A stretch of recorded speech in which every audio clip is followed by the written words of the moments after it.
인간은 끊임없이 자유를 찾는 삶을 살기를 원합니다. 하나님이 주신 우리 인간의 본질 속에는 자유를 향한 욕구가 있어요. 나도 자유롭게 살고 싶다. 나도 자유한 삶을 살고 싶다. 다 그렇지 않습니까? 억압을 좋아해요? 자유롭게 살고 싶지 않습니까? 우리 하나님께서는 우리에게 자유라는 그러한 좋은 본성을 우리에게 주셨어요. 프랑스 르브르 박물관에 가면은 데오드로 제리코라고 하는 사람이 그린 메두사호의 뗏목이라는 그림이 있습니다. 이 그림은 실제 역사적인 참사의 현장을 바탕으로 그려진 작품입니다. 이 뗏목에는 이 승무원과 승객이 150명이 타고 있었어요.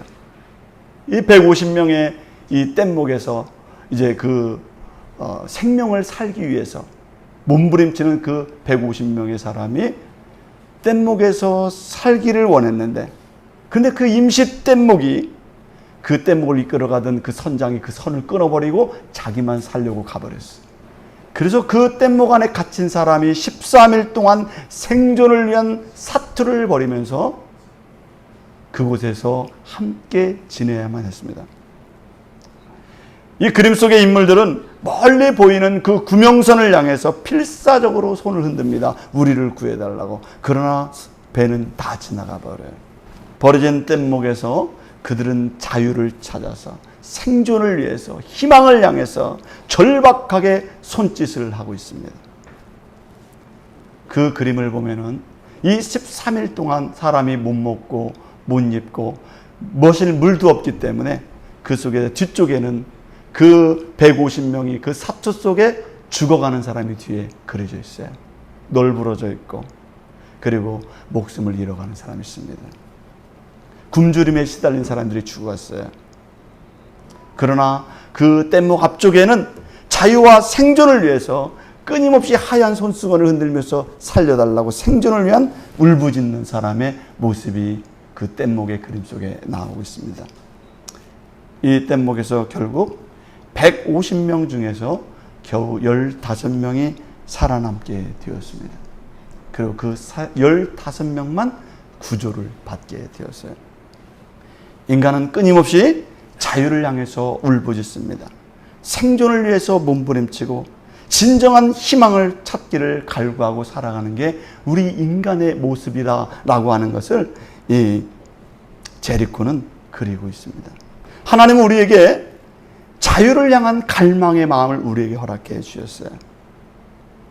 하나님은 우리가 자유 속에서 진정한 자기를 발견하기를 원하는 것입니다.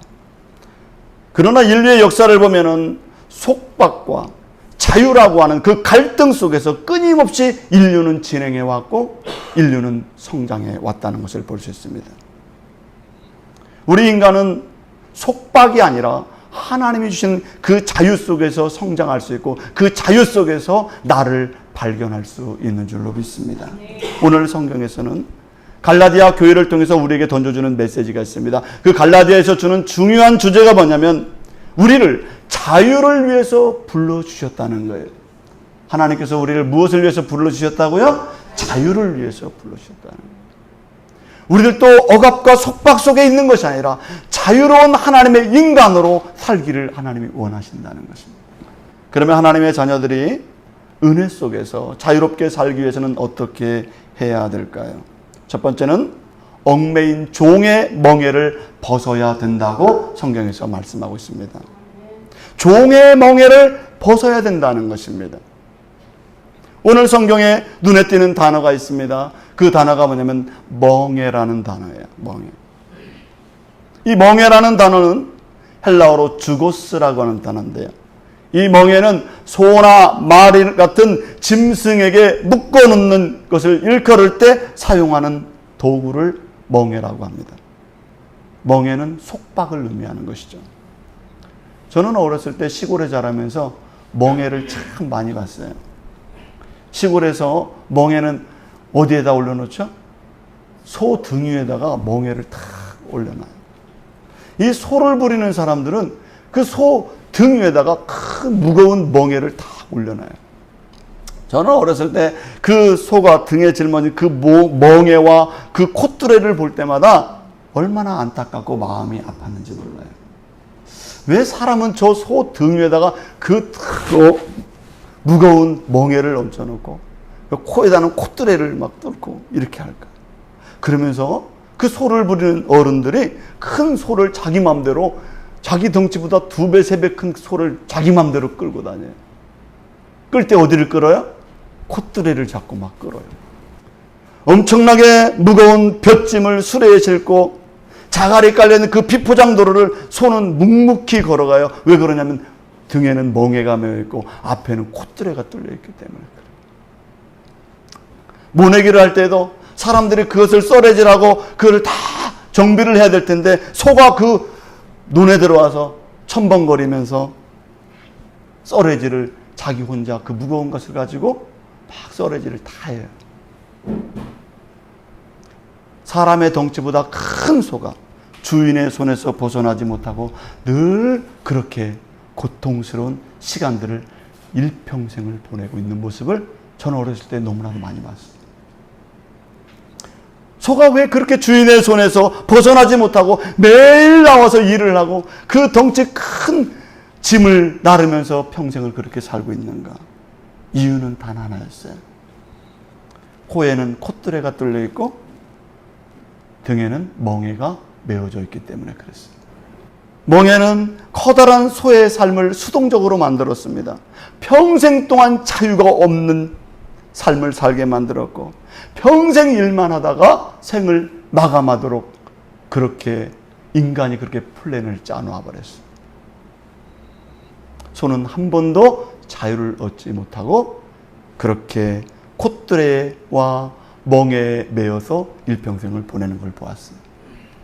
이 얽매임이라고 하는 것은 자유하지 못하게 만드는 도구인 것입니다. 오늘 성경에서는 갈라디아 교회가 무엇에 멍에 매여 있는가를 말씀하고 있어요. 갈라디아 교회, 너희들이 무엇인가 매여 있다는 거예요. 얽매여 있다는 것입니다. 너희들 등에 멍에를 메고 있다는 거예요. 그것이 무슨 멍에냐? 율법의 멍에에 얽매여 있다. 이렇게 말씀하고 있어요. 사도행전 15장 10절에서는 이렇게 말씀합니다. 우리 조상과 우리도 등이 매지 못하던 멍에라고 되어 있어요. 우리 조상들도 그 멍에를 맬 수가 없고 우리도 등이 맬 수 없는 그 멍에를 너희들이 메고 있다는 거예요. 갈라디아서 1장 5절에서 이렇게 말합니다. 종의 멍에라고 말씀하고 있습니다. 그 멍에는 종의 멍에라는 거예요. 갈라디아서 5장 4절에서 이렇게 말씀합니다. 율법 안에서 의롭다 함을 얻으려 하는 너희는 은혜에서 떨어진 자로다. 이렇게 말했어요. 그 멍에를 메고 있는 한 은혜에서 떨어진 자들이다. 이렇게 말씀하고 있습니다. 하나님은 하나님을 믿는 자들이 하나님과 소통할 수 있는 자유를 주신 줄로 믿습니다. 우리에게 하나님의 은혜 안에서 선을 행할 수 있는 자유를 주셨어요. 사랑할 수 있는 자유, 이웃을 도울 수 있는 자유, 하나님의 뜻 안에서 행복하게 살아갈 자유를 하나님이 우리에게 주셨다는 것을 성경 우리에게 말씀하고 있는 줄 믿습니다. 그러나 우리 인간의 마음에는 죄의 보편적인 성향을 가지고 있다는 거예요. 우리 안에는 죄의 성향을 가지고 있어요.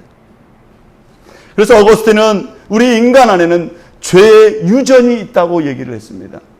유전적으로 부모부터 그 윗대로부터 조상들로부터 위로 올라가면 아담 때부터 이 죄의 유전이 우리에게 있다. 그래서 우리는 가만히 있어도 무엇을 짓는다고요? 죄가 있다. 이 어거스틴이 한 얘기예요. 루터는 그런 얘기를 했습니다. 우리 인간에게는 노예 의지가 있다는 거예요. 우리는 뭔가 얽매이는 것을 또 때로는 좋아한다는 거예요. 얽매여 있다는 것입니다. 칼빈은 그런 얘기했습니다. 손상되고 부패한 의지가 우리에게 있다. 우리가 의지를 갖고 살아가는데 우리 안에는 부패한 의지력이 있다는 거예요. 잘못된 의지가 있다는 거예요. 우리에게. 조나단 에드워드는 인간은 보편적 악의 성향을 가지고 있다. 이렇게 했어요. 보편적으로 다 가지고 있다는 거예요. 악의 성향을. 저는 우리 성도님들이 그렇게 보이지 않습니다. 너무 아름답고 곱고 정말 선하게 보이는데 신학적으로 보면은 우리 안에는 뭐가 있다고요? 죄의 속성과 악의 보편적 그것을 가지고 있다는 거예요. 인간이 죄의 멍에에 얽매여 있는 한 인간은 진정한 자유를 얻을 수 없다는 것입니다. 신약 성경에서 율법주의자로서 끝까지 살아남아서 율법의 고귀함을 지키려고 했던 사람이 있었습니다. 그 사람이 누구냐면 우리가 잘 아는 사도 바울이에요. 사도 바울이 바울 되기 전에 사울이었을 때 자기는 일상에서 율법주의자로서 고차원적인 사람들보다 수준 높은 삶을 살기를 원했던 사람이 바로 사울이라는 사람이었어요. 자기는 율법을 지키는 정결한 자로서 살기를 원했습니다. 나는 율법주의자고 율법의 의를 행하는 사람이야. 누가 나를 감히 말할 수 없어. 나는 하나님의 말씀을 지키는 사람이야. 이렇게 자기를 정당하면서 살아갔던 사람이 바로 바울 사도였습니다. 그렇게 신실한 율법주의자였던 사울이 어떤 행동을 하게 됩니까? 사도행전에 보니까 이렇게 되어 있어요. 자신과 반대되는 사람을 철저하게 비난하기 시작했습니다. 나는 이렇게 옳은데 너는 왜 이렇게 잘못됐느냐? 타인과 나의 다름을 인정하고 포용하지 않았습니다. 누가요? 바울 사도는. 왜? 율법주의자이기 때문에 그래요. 다름을 포용하지 않습니다. 내면에서 극심한 분노가 일어납니다. 율법주의자인데 하나님 말씀을 지키는데 극심한 분노가 일어나요. 악한 감정이 일어납니다. 내가 저 사람을 억압해야 되겠다는 형태로 타인을 바라보기 시작합니다. 누가요? 율법주의자였던 사울이. 이렇게 비난하는 마음으로 해결되지 않으니까 이 사람이 어떻게 변질됩니까? 폭력주의자가 되는 거예요. 말로 해서는 안 되는구나. 폭력을 실행하게 됩니다. 그리스도인들을 잡아 죽이고 모욕하고 죽이는 일을 서슴지 않게 돼요. 그러면서 그는 죄책감을 느끼지 않습니다. 왜? 나는 율법주의자고 하나님의 말씀을 고수하는 사람이야. 그 정당성이 죄책감을 갖지 않게 만들었어요.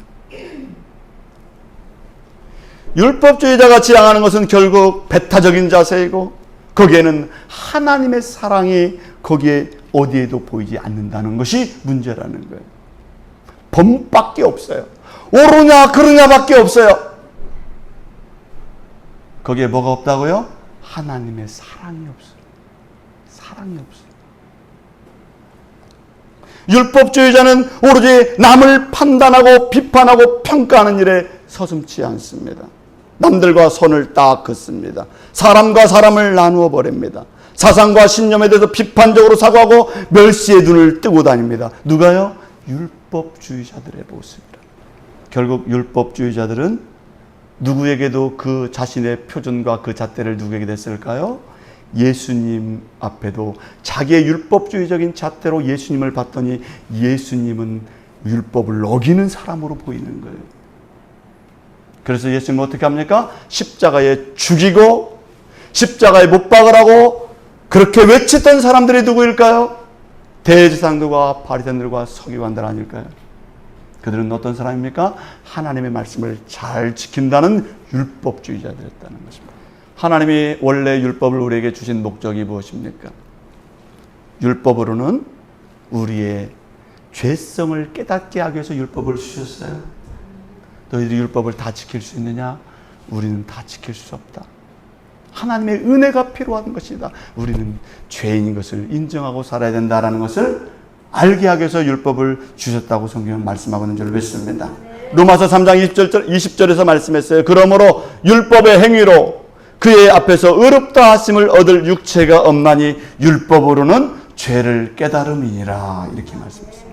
율법으로는 뭘 깨닫는다고요? 죄를 깨닫는 거예요. 율법으로는 죄를 깨닫도록 하셨어요. 그러나 우리 인간은 반대로 율법으로 자기의 의를 과시하기 시작했다는 거예요. 과도한 자기 오름에 빠져서 교만해지기 시작했던 것입니다. 과도하게 자기를 사랑하기 시작했어요. 과도하게 자기의 오름을 인정하기 시작했어요. 나는 완벽한데 그러나 너는 지금 옳지 않다는 거예요.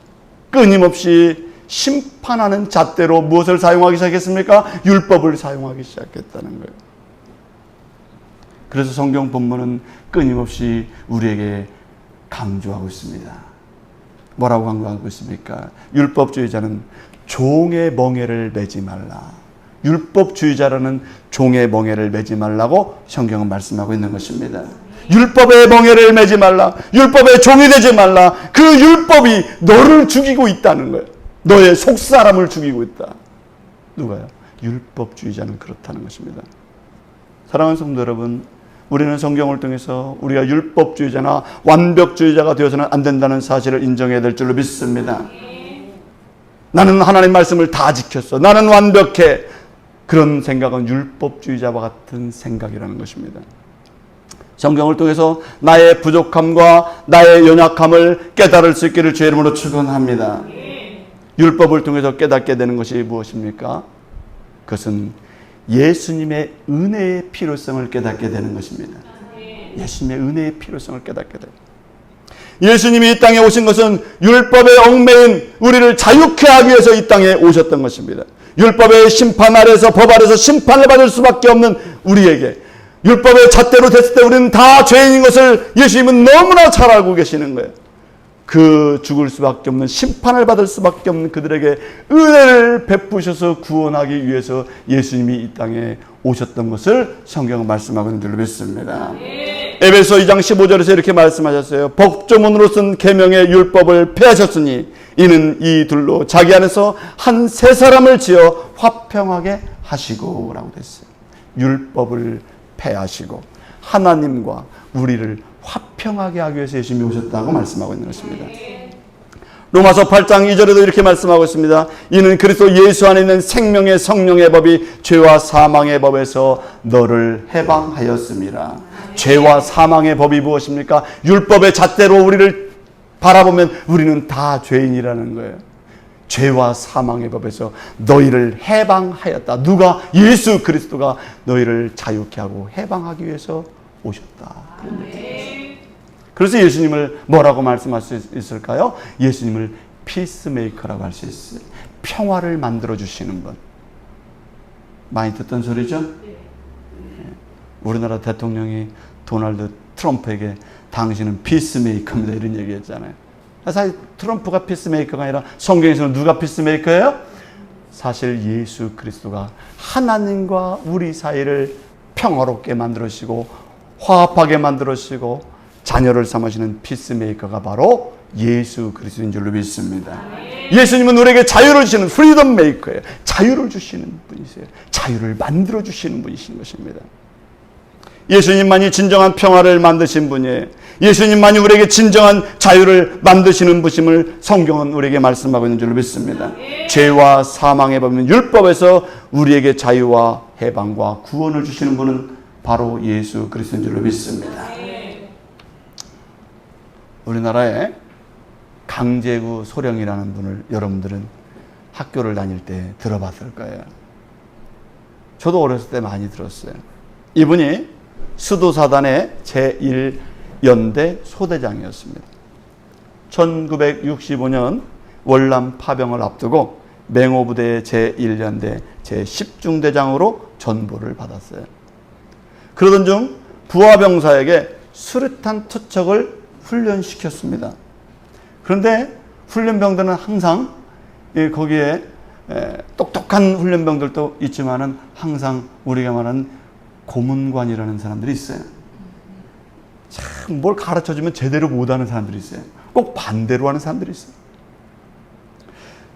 훈련병이 수류탄을 던지라고 하니까 이 수류탄을 앞으로 던지는 게 아니라 이 뒤로 이 수류탄을 흘려버린 거예요.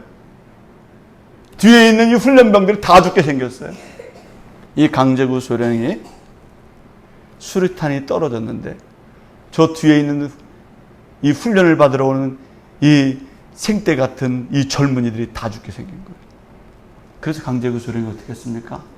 그 수류탄 위에 자기 몸으로 그 수류탄을 안아버렸어요. 그리고 수류탄을 끌어안고 많은 훈련병들을 살리기 위해서 자기 몸을 산화시켜버렸어요.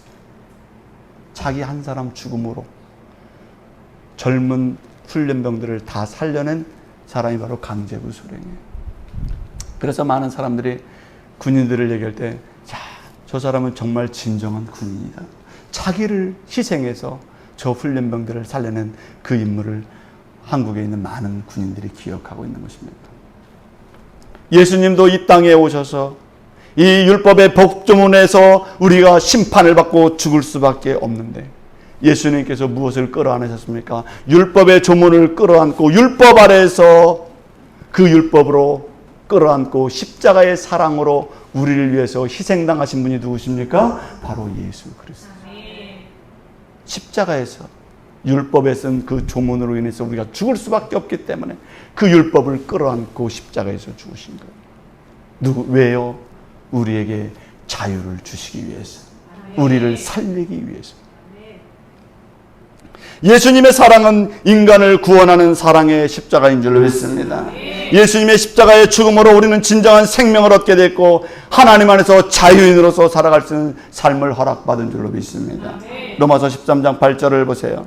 빛과 사랑의 빛 외에는 아무에게도 아무 빛을 지지 말라. 남을 사랑하는 자는 율법을 다 이루었느니라.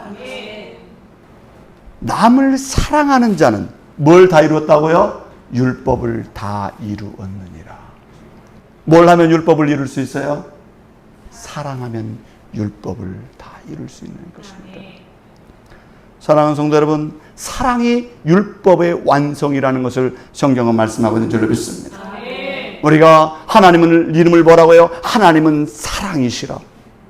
하나님의 이름이 사랑이에요. 하나님의 본성을 들여다보면 하나님은 그 안에 무엇이 풍성하신 분이십니까? 사랑이. 우리를 판단하시고 우리에게 질책하실 때도 어떤 마음으로 우리를 사랑하십니까? 심판하십니까? 우리를 사랑함으로 우리를 꾸짖으시는 줄로 믿습니다. 하나님의 본성 안에는 사랑이 있어요. 사랑이 율법의 완성이라고 성경은 말씀하고 있는 것입니다. 그러면 죄에서 해방된 우리는 어떤 삶을 살아야 될까요? 두 번째, 하나님의 자녀로 살라고 말씀하고 있습니다. 한번 따라하겠습니다. 하나님의 자녀로 살아야 된다. 하나님의 자녀로 살아야 되는 거예요. 예수님이 이 땅에 오신 것은 우리가 종이 아니라 종의 멍에를 가지고 그렇게 고통 속에 얽매여 살아가는 자가 아니라 하나님의 자녀로 살아야 된다는 것입니다.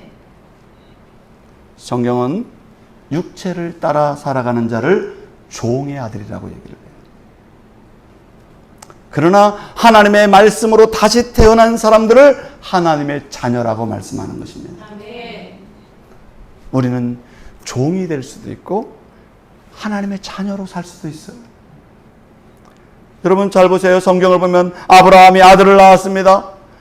아들을 낳았는데 우리가 잘 아는 약속의 아들 이삭이 있고요.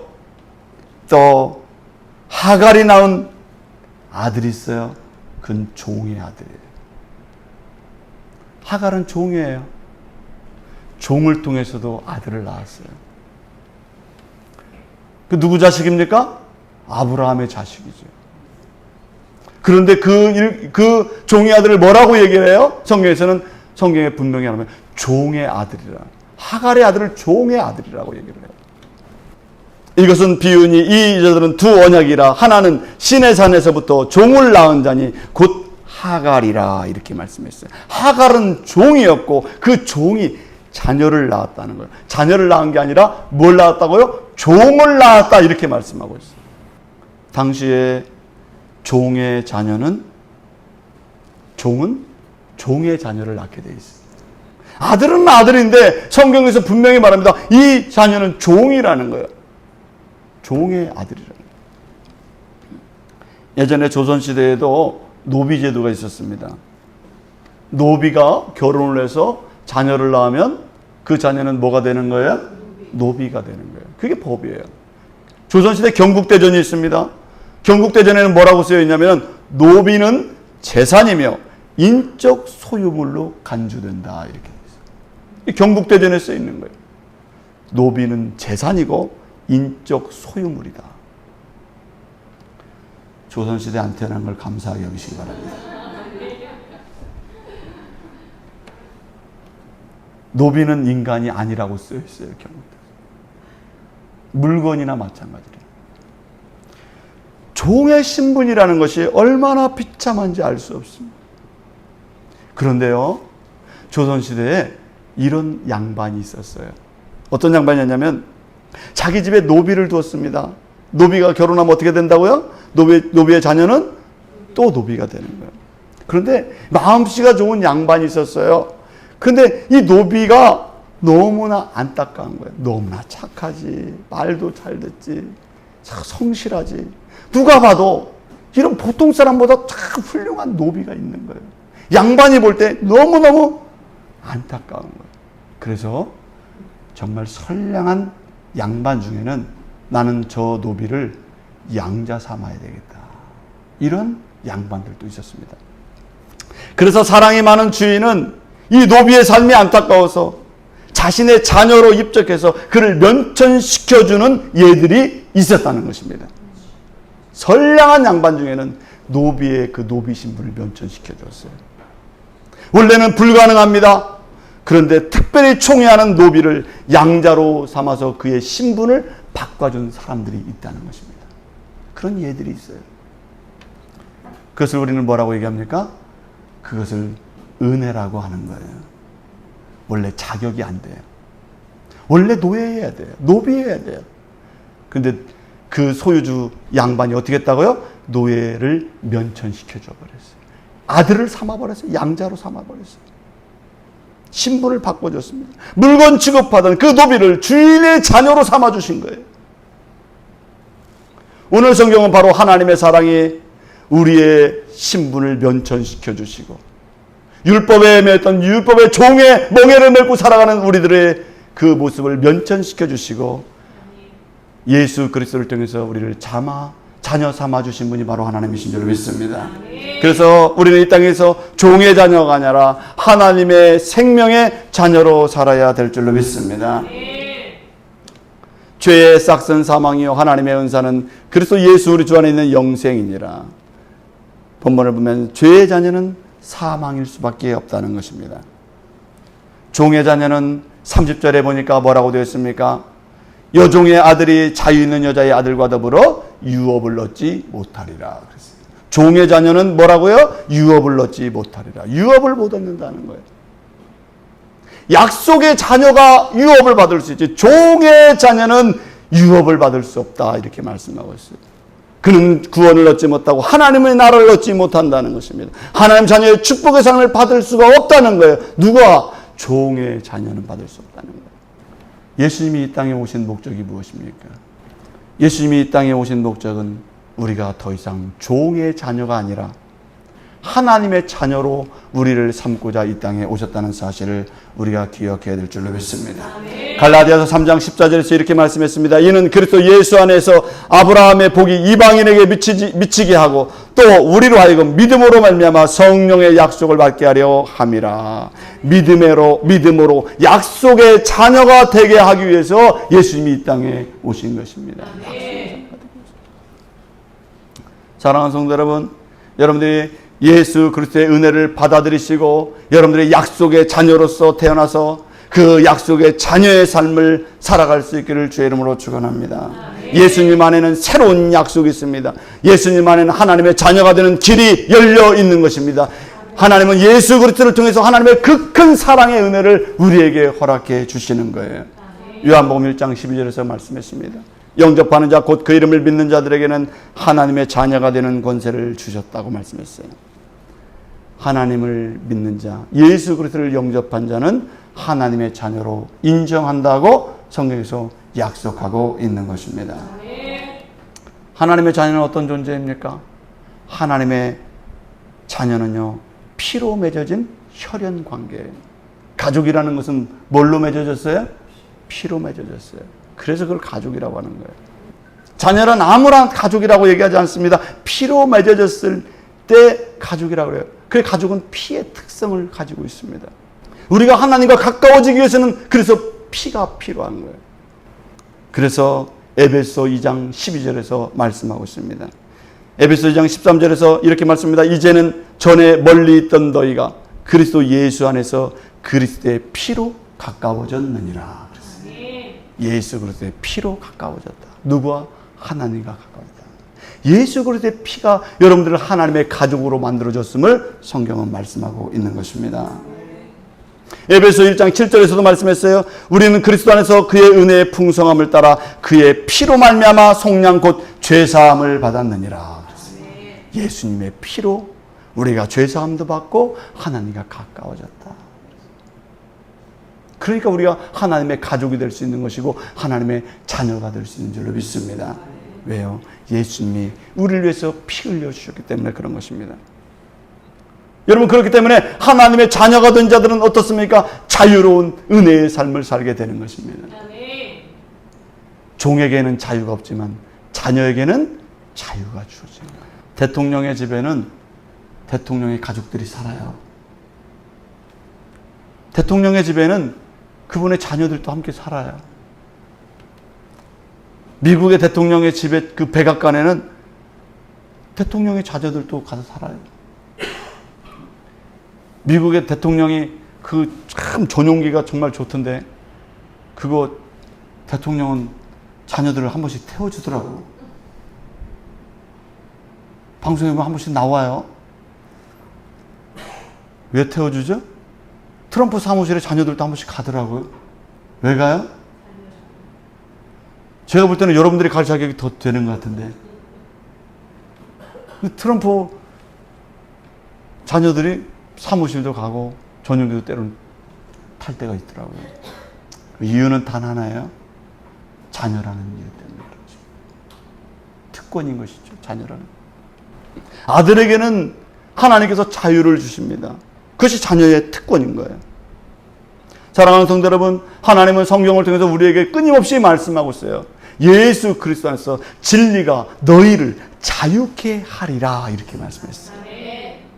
우리가 얽매인 존재, 멍에를 맨 존재, 수동적인 존재, 억압받는 존재가 아니라 하나님은 우리가 자유한 믿음의 백성으로 이 땅에 살기를 원하시는 줄 믿습니다. 그러면 하나님의 자녀는 그 자유를 가지고 행복한 마음을 가지고 어떻게 살아가야 될까요?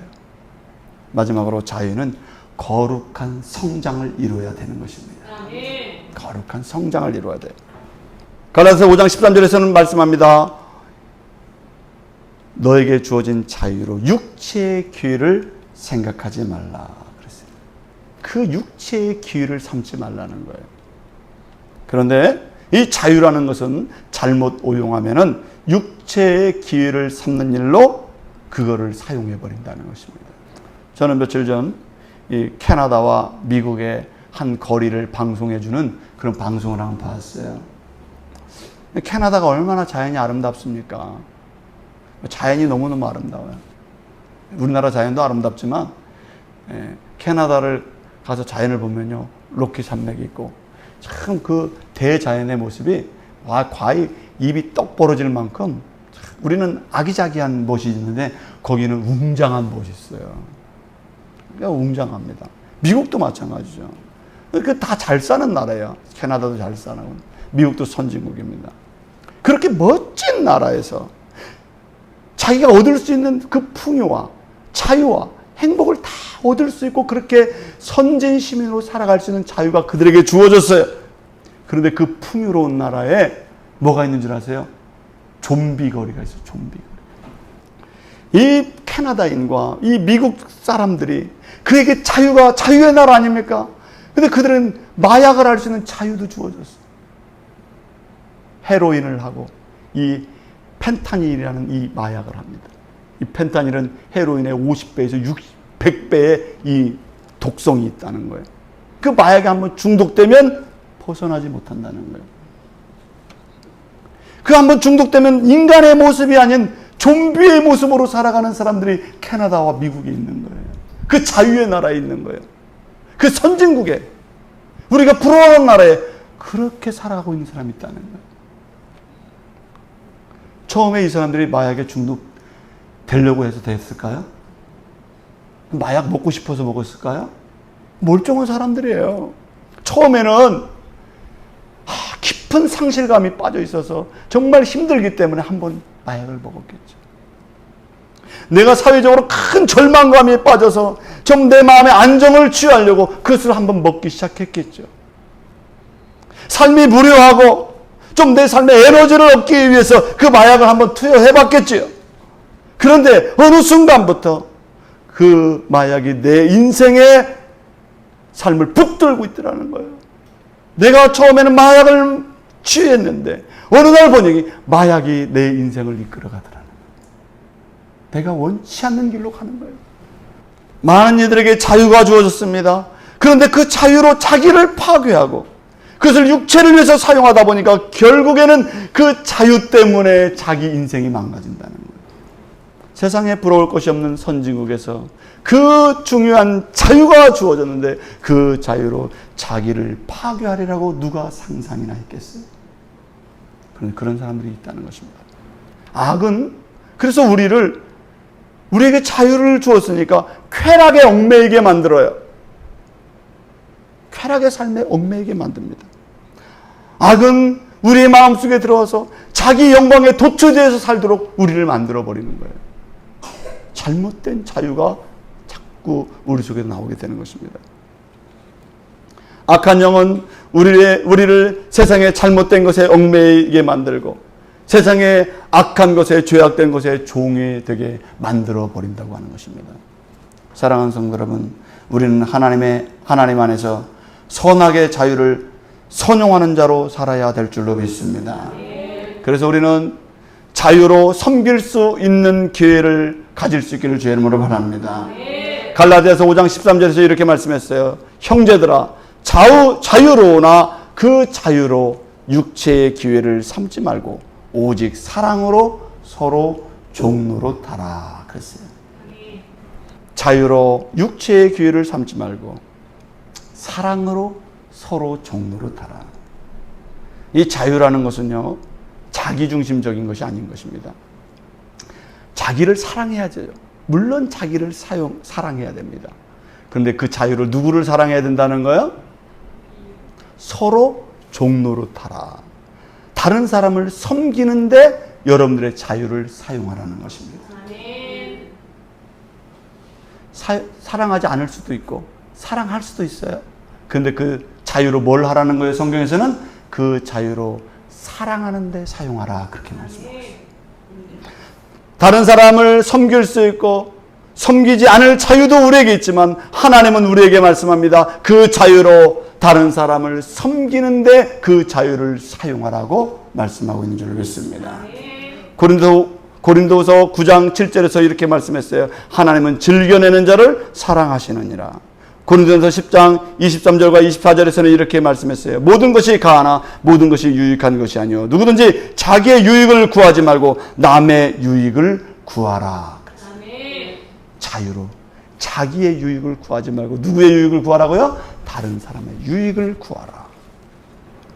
기쁨으로 타인을 도울 수 있는 사람, 기쁨으로 교회를 섬길 수 있는 믿음의 사람이 되라고 성경에서는 말씀하고 있습니다. 여러분에게 주신 자유로 섬기고 사랑하고 이웃을 보듬어 줄 수 있는 그렇게 자유를 아름답게 사용하는 사람이 되라고 성경은 우리에게 말씀하고 있는 줄 믿습니다. 그러나 이 자유는 억지가 아닌 것입니다. 자원에서 겸손하게 나에게 주어진 자유로 겸손하게 타인을 섬길 때 그 속에는 어떤 역사가 일어납니까? 감동의 역사가 일어나는 거예요. 여러분 억지로 하면요 감동이 안 돼요. 마지못해서 하면 뭐가 없어요? 감동이 없어요. 근데 어떨 때 감동이 돼요? 자원에서 예상치 못했는데 저 사람 나에게 그렇게 하지 않아도 되는데 저 사람 나에게 굳이 잘 안 해도 되는데 저 사람 나에게 그렇게까지 할 필요가 없는데 그런데 나에게 배려하고 사랑해 줬을 때 어떤 마음이 든다고요? 우리에게는 감동이라는 단어가 떠오르게 되는 거예요. 우리 마음속에 감격이 일어나는 거예요. 이 감격과 감탄과 이 감격은요 우리의 마음을 행복하게 만들어줘요. 그건 어떤 사람이 만들 수 있느냐? 안 해도 되는데 그것을 기꺼이 할 수 있는 사람이 됐을 때 사람에게 감동을 주는 줄로 믿습니다. 저는 우리 성도님들이 여러분들 안 해도 돼요. 봉사 안 해도 되고 뭐 아무것도 안 해도 돼요. 누가 뭐라고 하겠습니까? 그러나 여러분들의 마음속에 주님의 사랑으로 기꺼이 그 자유로 헌신할 수 있고 사랑할 수 있다면 누구를 감동시키는 줄 아십니까? 하나님을 감동시키는 줄로 믿습니다. 사람을 감동시키는 거예요. 그 속에서 아름다운 역사가 일어나게 될 줄로 믿습니다. 그래서 영적인 성숙의 삶을 만들어내야 되는 것입니다. 여러분에게 주어진 자유로 나는 성숙한 믿음의 사람으로 살 거라고 하는 그 믿음의 진보가 일어나야 되는 것입니다. 그래서 말씀과 성령에 충만한 사람은요, 자유하지만 그 자유로 어떻게 해요? 성숙한 삶을 만들어 나가게 될 줄로 믿습니다. 저는 여러분들이 성숙한 예배자가 되기를 바라고, 성숙함으로 성도와 많은 사람들을 사랑할 수 있는 믿음의 사람으로 살기를 주의 이름으로 축원합니다.